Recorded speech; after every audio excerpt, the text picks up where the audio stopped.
ನಿಮಗೆ ಒಬ್ಬ ವ್ಯಕ್ತಿಯ ಪರಿಚಯ ಮಾಡಿಕೊಡ್ತೇನೆ. ತುಂಬ ವಿಶೇಷ ವ್ಯಕ್ತಿ ಇವನು. ನಮ್ಮ ದೋಸ್ತ ಸುನೀಲ್ ಅಂತ, ಗುಲ್ಬರ್ಗ ಅದನ್ನು. ಅಲ್ಲಿಂದ ಇಲ್ಲಿ ದುಡಿಯೋಕೆ ಬಂದಿರೋಂಥ ಮನುಷ್ಯ. ಮೊದಲೆಲ್ಲ ತುಂಬ 2023ರಲ್ಲಿ ದೌಲತ್ತಿಂದ ಮೆರೆದಿರುವಂಥ ಮನುಷ್ಯ ಇವಾಗ ಯಾವ ರೀತಿ ಬೀದಿಗೆ ಬಂದಿದ್ದಾನೆ, ಯಾವ ಕಾರಣಕ್ಕಾಗಿ ಬೀದಿಗೆ ಬಂದಿದ್ದಾನೆ ನೋಡಿ.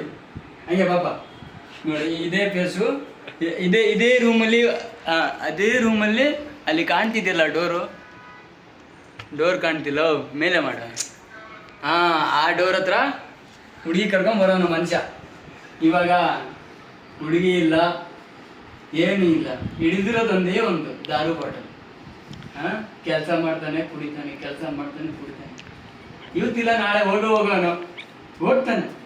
ಆದರೆ ಕೊನೆ ಗಳಿಗೆಯಲ್ಲಿ ಅವನ ಕಷ್ಟನ ನಾವು ನೋಡೋಕ್ಕಾಗದೆ ಇವತ್ತು ಬೆಂಗಳೂರಲ್ಲಿ ಆಟೋದಲ್ಲೇ ಮಲ್ಕೊಂಡು ಜೀವನ ಸಾಗಿಸ್ತಿದ್ದಾನೆ ಈ ಮನುಷ್ಯ.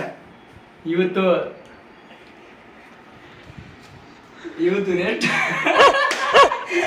ರೆಸ್ಟ್ ಮಾಡೋಕ್ಕಂತದ್ದು ಬ್ಲೂನಿಗೆ ಬಂದು ಅವಾಗಲೇ ಆ ಬಾಟಲ್ಲಿ ಎಣ್ಣೆ ಕುಡಿದು ಮಲ್ಕೊಂಡು ಇವಾಗ ತಿರ್ಗಾ ತಿಂದು ಇವಾಗಲೂ ಮಲ್ಕೊಂಡೆ ಅಂತ ಹೇಳ್ತಾನೆ.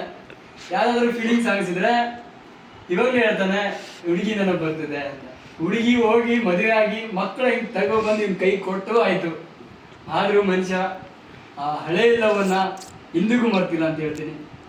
ಯಾರಾದರೂ ಸಹಾಯ ಇದ್ದಲ್ಲಿ, ಯಾರಾದರೂ ಇವನ ಬಗ್ಗೆ ಕರುಣೆ ಇದ್ದಲ್ಲಿ ಬಂದು ಒಂದು ಹುಡುಗಿನ ಕೊಡ್ರಿ, ಒಂದು ಬಾಳನ್ನು ಸುಧಾರಿಸಲಿ ಅಂತ ಹೇಳ್ತಾ ನನ್ನ ಮಾತನ್ನು ಮುಗಿಸುತ್ತೇನೆ.